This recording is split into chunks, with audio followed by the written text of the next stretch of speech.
The autumn wind is a pirate, blustering in from sea. With a rollicking song he sweeps along, swaggering boisterously. His face is weather-beaten. He wears a hooded sash, with a silver hat about his head, and a bristling black mustache. All right, welcome to Press Pass Live. We're trying something brand new here. So it is a new start, a fresh start to Press Pass Live. We're trying to invent something that people will want to show up to. New night, new time, new format, new everything. And let me welcome in two of the biggest bums in the Grown Folks Madden League. Welcome, Win and Dogs. At least one of us is a bum. The other one's at least 500. I'll let you gladly take the bum. Yeah, I'm okay. I'll be a bum. If record decides if you're a bum or not, I'm the biggest bum here because I think you're not. At 2 wins. Oh, really? So you're at 1 win. I'm at 1 win. Thank you very much. Okay. Well, I will take my rung of the ladder. We're at 1, 2, and 3 respectively. I may not be changing anytime soon. Well, here we go. So here's the new format. We have kind of all picked some different subjects. It's going to be kind of like a pardon the interruption where we spend a minute on every subject. Everybody kind of tosses in if they feel like they got something to say. We kind of covered weeks 1 and weeks 2 in the last Press Pass Live, and now we've got weeks 3, 4, 5, and 6. 4 weeks to cover. And please jump on Daddy Lee. You can check everything out there. You got stats galore. You got standings. There's power rankings. You can see all of the games. I'm sharing and recording this, so this is going to go up after the show's over. You can check out weeks 3. That's some really good games. Look like a good game between the Browns and the Texans from week 3. Not many other good games. The Chiefs and the Broncos, that looked like a good game. The Chiefs snuck it out with a win. Going through week 4 really, really fast. It looks like the Chiefs and Patriots, again, in a good game. Patriots come away with a win. Bears beat the Cowboys in a really close game. Ravens beat the Texans. So week 4 looked like one of those weeks that had a lot of good games. Last week, week 5, or 2 weeks ago, week 5, the Colts take out the Steelers. That was kind of a shocker there. Not too many other good games. The Falcons beat the Packers. The Texans take out the Rams in a close one. The Lions putting up 42 on the Seahawks. And then last week, week 6, it looks like the 49ers. There's your 1 win right there. Take out the Jaguars. And I think we're going to talk about a lot of these week 6 games. So I'm going to go ahead and I'm going to hold off on week 6. But we're already, I can't believe it. We are in week 7. And it looks like, almost half of the games are played. I think after tonight, half of the games will already be in for week 7. We are going and blowing, and the season is quickly striking away from us. So let's kick this off right. I want to talk about my first game, Colts and Texans from week 6. Let's get it back over here to week 6. Colts and Texans. The Colts lose to the Texans 31-21 as the Texans move to 4-2 and the Colts fall to 3-4. This is one of the better games that I really like. It stuck out to me. Of course, the Texans owner used to be our Broncos owner, and he's trying to rebuild the Houston team down there. Sam Bradford, I don't know if anyone has told him that he's actually dead and he shouldn't be in the league anymore. He shows up, passes for 300 yards, 3 touchdowns. Dude went 16 for 19. The rushing game was a little spread out. He loves Chris Ivory. It's the weirdest thing I've ever seen, the weirdest man crush. But he gets over 100 yards between Trey Mason and Chris Ivory. Trey Green played really well, 17 rushes, 132 yards, a long of 62. But the Colts fall just short. They just didn't have enough as DeAndre Hopkins shows off 4 receptions, 116 yards, 2 touchdowns, a long of 84. This was one of the better games in week 6. Well, I think Danger has found himself a nice little offensive niche, especially with the slider changes this season. And for a guy that claims to be really bad at throwing the football, he is apparently lighting up with, of all people, as you said, Sam Bradford. I can't believe I just said that. No, I can't believe anyone before 2007 would say that. Yeah, Bradford's having a heck of a year. I was actually going to talk about him in my player spotlight here a little later on, but he's really showing some improvement. Maybe qualified him for that number 1 overall pick years back. He hadn't showed much promise before this year, but he's having a heck of a year so far. I'm just going to say what we're all thinking. Cheeser. That's what he is. He's a cheeser. He's got to be something over there. So let's talk about our next game on the docket. Panthers, Redskins. Win. Take this one away. Panthers and Redskins was a very nice tight game. The Panthers pull out a squeaker 28-23. For the Panthers, Cam Newton again had a very similar day to Sam Bradford. 16 of 19 for 279 yards and 2 touchdowns. Did have a pick on the day. He had his running back Theo Riddick had 15 carries for 103 yards and a touchdown on the day, and the trade for Megatron is working out in spades for the Panthers as Calvin Johnson gets 4 catches for 85 yards and 2 touchdowns.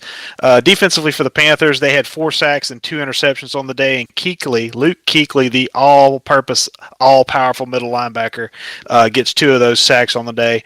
For the Redskins, Logan Thomas, just a shade over 50% passing, 17 of 33, 229 yards, had 3 touchdowns, but 2 interceptions that probably cost him the game down the stretch.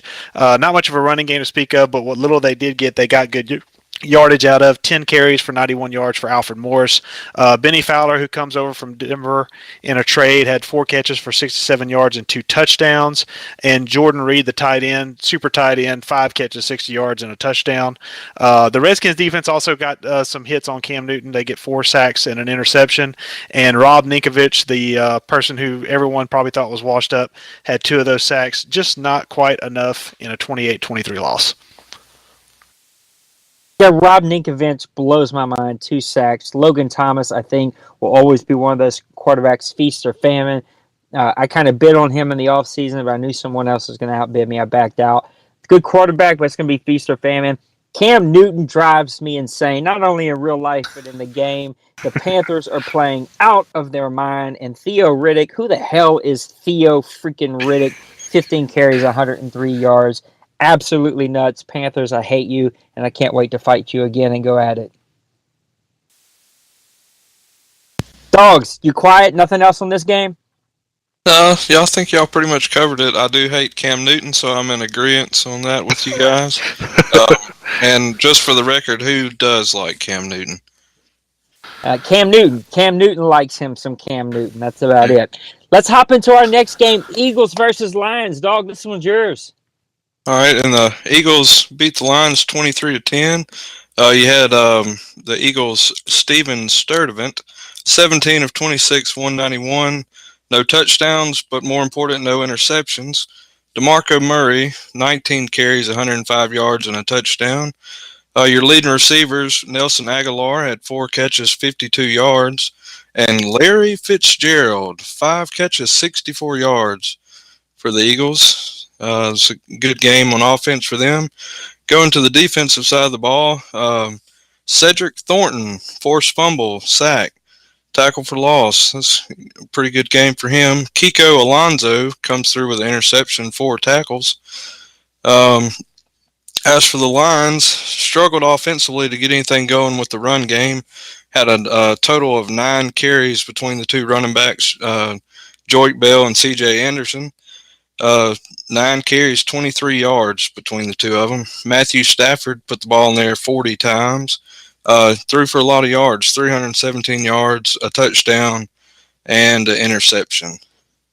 So it was a good game for the Eagles there. They leading that division right now, so that's a good win for them. So I have a dead serious question after reading this game and looking at these stats. Is Jesus in this league? Because somebody is raising people up from the dead. Who the hell knew that Larry Fitzgerald was still alive and kicking? Like, I did not know that he still played in this league. He went out in, like, Madden 99 or something. And even though the Eagles quarterback's name sounds like an STD, the Eagles love this kid. He got hurt in his rookie season, but he's back. He's playing well. I got to ask Junior what the hell he's doing running the ball 9 whole times and throwing the ball 40 times with Matthew Stafford. That's just unbelievable to me. But this one's all about the Eagles, and he comes away with a really nice victory. Well, to be fair, it's hard to know what the hell Junior is doing on offense any of the time, but that's another story. This is absolutely true. Well, let's look at my game, Chiefs and Raiders. The Chiefs come away with a 42-10 victory over the Raiders. The Raiders are being led by a new team, a new coach, and for some reason, he too is leaning on Jesus to save his season as Drew Brees is his quarterback. Goes 9 for 16 for 128, a touchdown and 2 interceptions. He even had a rush in there. Why does he have a rush in there? I don't know. I can't answer that. But Geno Smith, this is the key that I wanted to pick this game at. 23 of 29, 350 yards, and 3 touchdowns. And every New York Jet fan in the world just popped a couple of pills to get through the night when they read stats like that. It's unbelievable what he is doing with Geno Smith. He spreads the ball around 7 different receivers over there. They were doing it all right. Nothing they could do was wrong. They picked off Drew Brees twice. They looked like they did a really good job. They did get to Geno a little bit, but they did a good job of eating the clock, spreading the ball around. Nothing really jumps out at you. There was no tremendous rushing attack. There was nobody with a ton of receiving yards other than Jorel Hamilton, 6 receptions for 83 yards. But nothing that really just jumps out at you other than the fact Geno Smith, yes, that Geno Smith, goes 23 for 29, 350, and count them 1, 2, 3 touchdowns on the day. Geno Smith couldn't do that in real life if his life depended on it. That's a very good point. One thing I take from this game, on the Raiders side, Latavius Murray is quietly putting it together a heck of a season. Only 10 carries, 76 yards there, but that's that guy. He's a beast. He's tough to play against too. He's a good player, but 10 carries, that's about as quiet as a mouse. So Odell Beckham, 2 receptions, 67 yards. I cringe every time I see that name in a Raiders jersey. He should be in a Saints jersey. I wish that were true. Let's move on to our next game. And when you picked the Bengals versus the Ravens. Yes, I picked Bengals Ravens. Looked like a good matchup. Ended up in a final of 34-31. Mr. Stellar Tone, the Ravens owner, comes in and takes over a terrible Bears team and plows through it for a little while. And then he gets rewarded by getting the Baltimore Ravens, and he's gotten them running pretty well right now. But for the losing Bengals, A.J. McCarron went 13 of 26 for 337 yards and 3 touchdowns to go with 3 interceptions. So while he only had 50% completion ratio, he made that 50% count for yardage. Running wise, the running game was just not there. Jeremy Hill, 10 carries for 40 yards. That's the leading man on the totem pole, and just not enough carries. But I mean, they scored a lot of points. Kendall Wright went absolutely bug nuts in this game. Talk about efficiency, 4 catches and 2 touchdowns, and goes for almost 200 yards receiving. That is ridiculous no matter what kind of league you play in. Ray Maualuga at middle linebacker for the Bengals picks up 8 tackles and a sack in a losing effort. The Ravens, I'm going to talk about their young kid, James Lucas at quarterback, 12 of 23 for 246 yards, 2 touchdowns. More importantly, absolutely no interceptions. Took care of the ball. How about Lorenzo Taliaferro? Anybody had him on money on him getting 100 yards in any game? Exactly. Thank you. 18 carries, 118 yards, 2 touchdowns. Who is Lorenzo Taliaferro? I don't even know. Brashad Perryman, I do know because he's fast as I don't know what. 2 catches for 79 yards and a touchdown. However, Crockett Gilmore had the most catches in the game at tight end, 5 catches, 42 yards. C.J. Mosley at middle linebacker, outside linebacker, had a whale of a game, had 3 tackles, had a sack, had 2 interceptions, and the ageless one, Terrell Suggs, who is probably just a little bit faster than me right now, sitting on the couch. He had 2 sacks in the game. He's doing very well, even though he's an aging veteran. And the Ravens are quietly putting together a very solid season as they beat a division foe in Cincinnati. You know what just came out of everything that you just said for me? Bug nuts. Bug nuts is now going in my vocabulary list It will be a phrase that will live on forever. And I want to know who the hell running back is. He sounds like he should probably have a sheet over his head and be like in Afghanistan somewhere. I don't know where he showed up from. That dude can evidently play with 118 yards and 2 touchdowns. That's a pretty good game.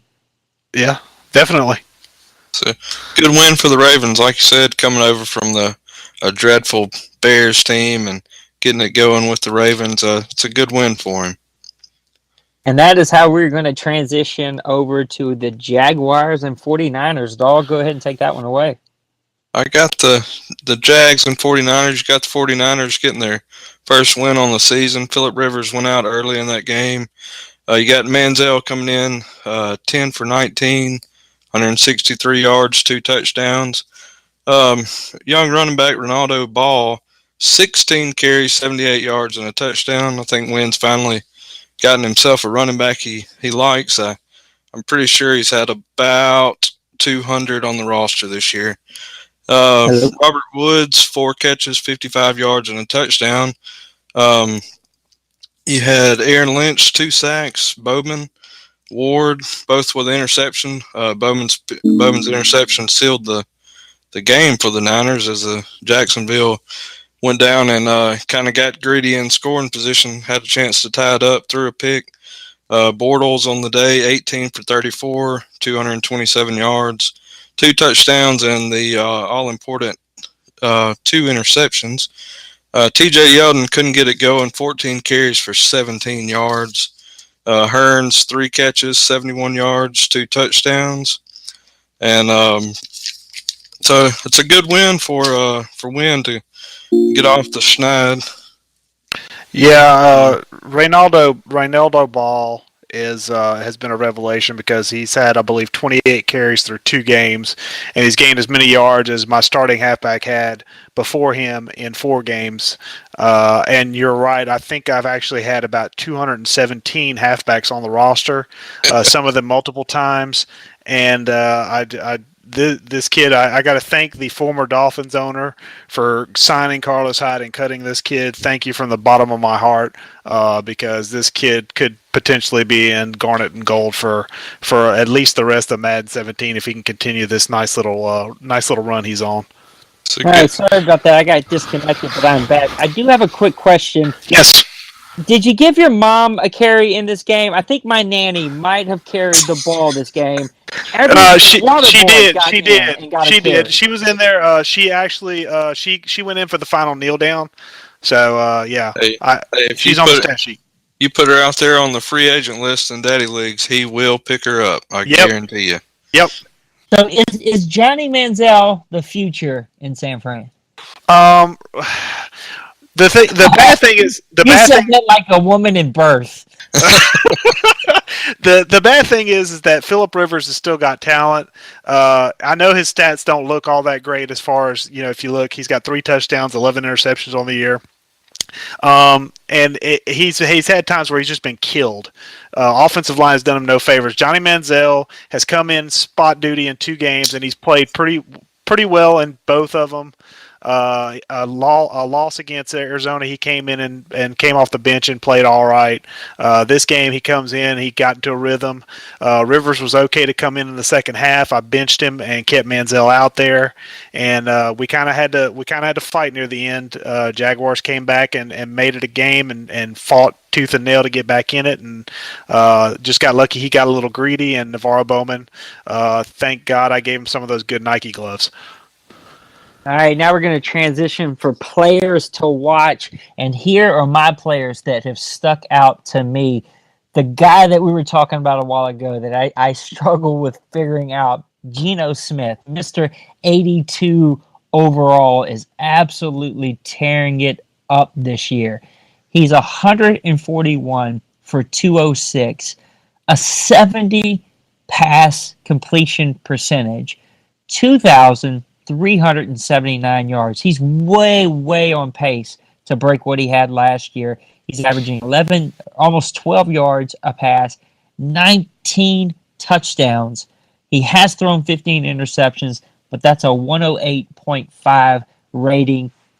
The guy is playing unbelievable football right now for the Kansas City Chiefs and kind of leading the way for them as they kind of push on towards making another deep run. Another guy that I wanted to take a moment and take a look at, this one pains me a little bit, but he's been fairly quiet in the Grown Folks Mad League. He had a decent season last year. They had a new owner that really focused on him. Last year, he had 75 receptions for 1,400 yards and 15 touchdowns. But listen to this. Already this year with their new owner, this guy's sick. He is the prototypical receiver, 96 overall, 6'3", 220.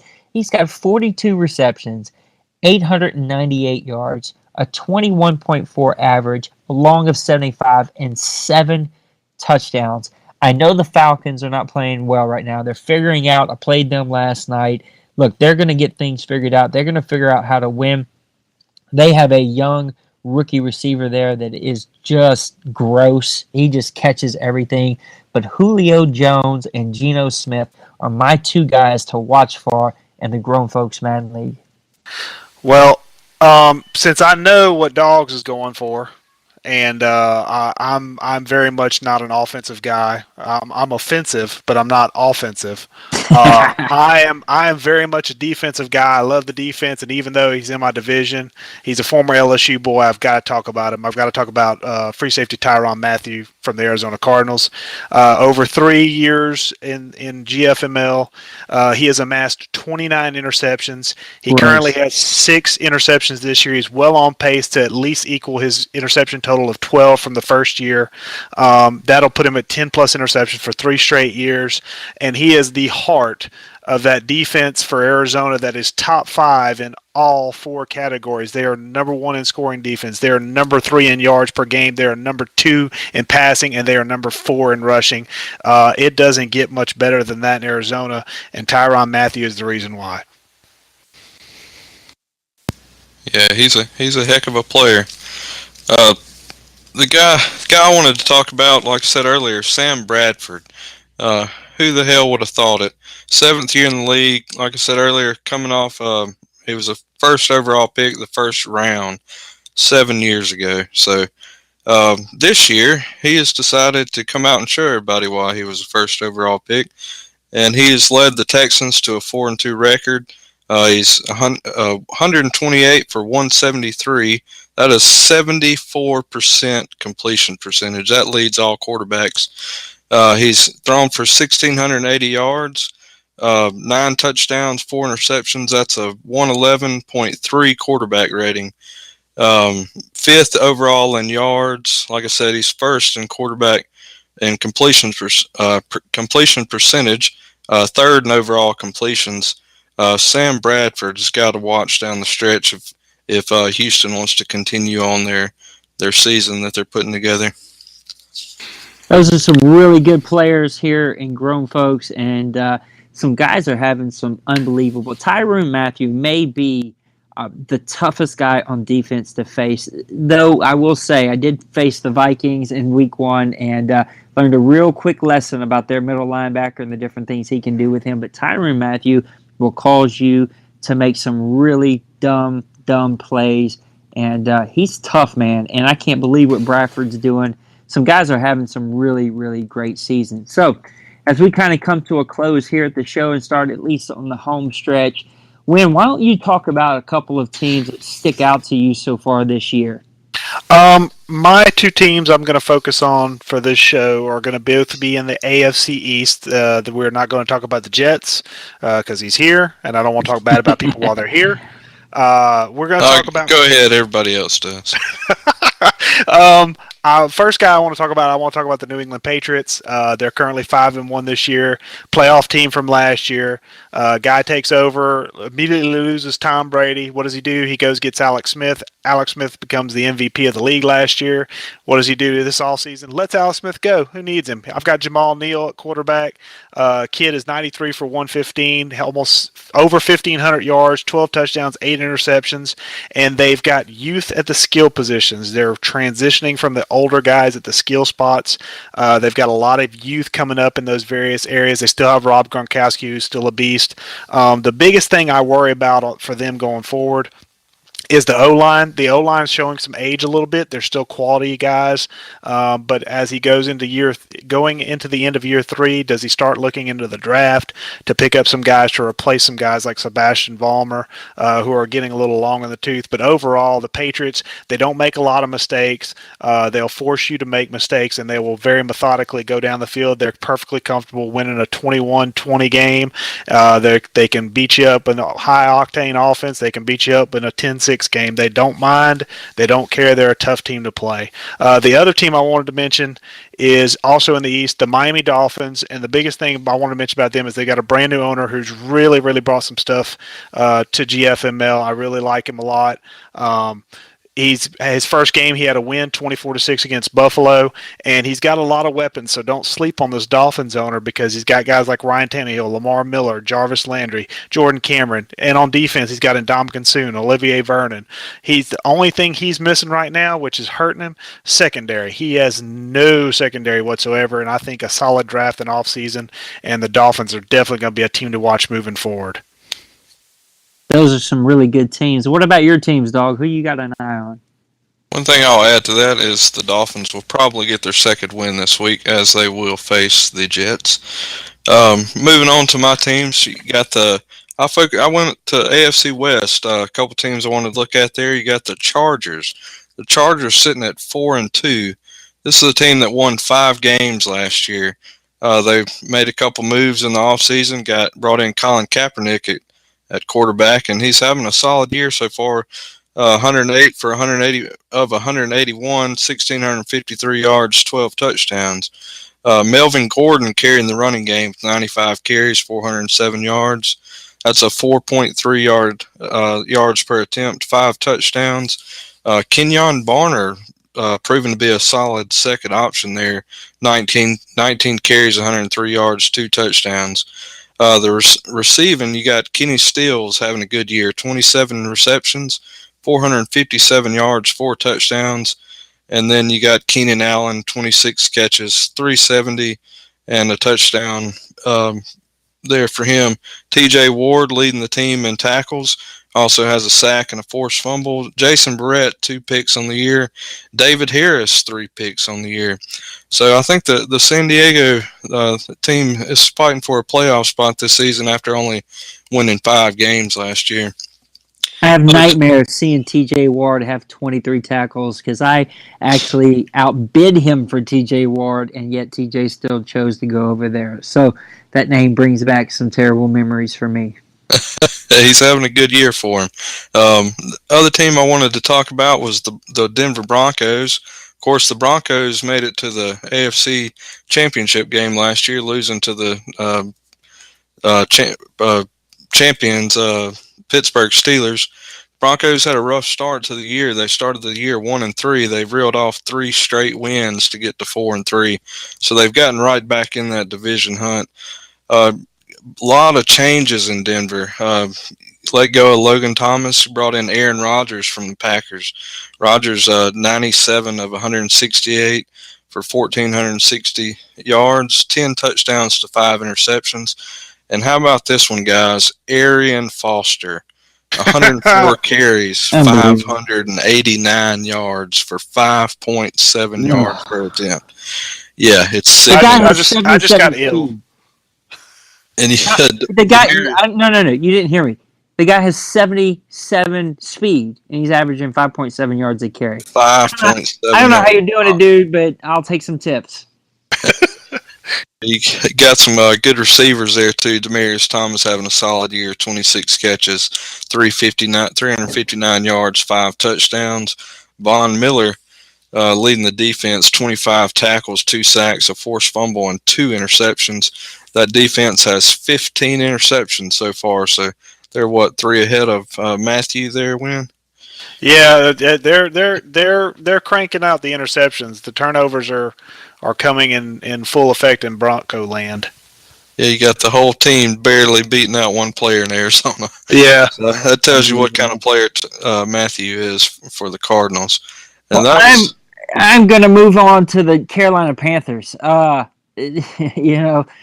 Oh boy, You just like misery? He is a thorn in my side. I got to be honest. He is 5-1 this year. Cam Newton, unbelievable, 1,781 yards, 12 touchdowns. Kristen Michael is running the ball well, 431 yards, a 5.3 average, 10 touchdowns already. Calvin Johnson, 25 receptions for 5 touchdowns, 221.4 average. But it's Greg Olsen who's always kind of there, just rubbing you wrong. 21 catches, 379 yards. But this team really is all about the defense and the pressure that they get on you. Lots of sacks. Luke Kuechly, of course, leading the way with 17 tackles, 2 sacks, and interception. They turn you over, and they make you cause yourself to make a lot of bad decisions. They are winning the NFC South right now at 5-1, but they are just running teams over left and right. He's pretty much having his way. The 4th-ranked total yards offense, the 1st-ranked points offense, the 3rd-ranked passing offense, the 10th-ranked rushing offense.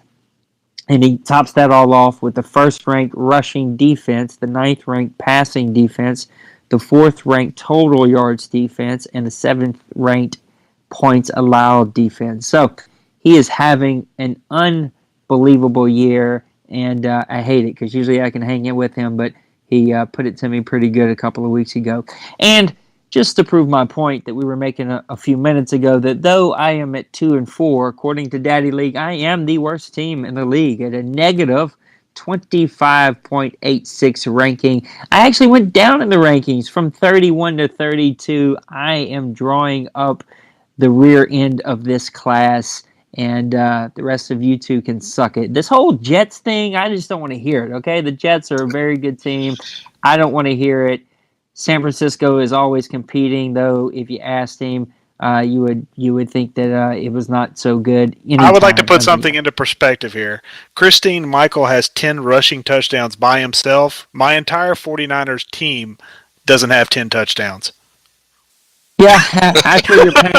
I'm on my 3rd running back for the year, and not by choice. And so, just 3? Yeah, just 3. Well, but yours were by choice. Mine was not by choice. No, trust me, they were not by choice.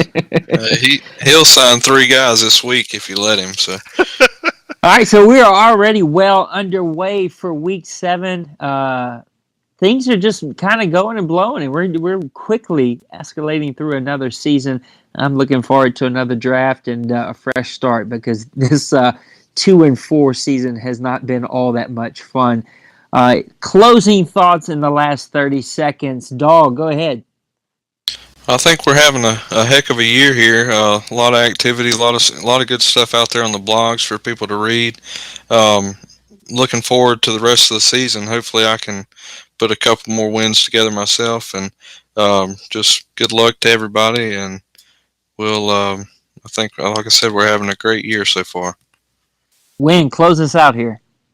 I am fighting hard for the number 1 overall pick, and all you people that have 1 or 2 wins, y'all need to do better, because I demand to have the number 1 pick this year. So if you cannot win more than 2 games, you are an embarrassment to me because I can probably win 2 games, and that's just embarrassing.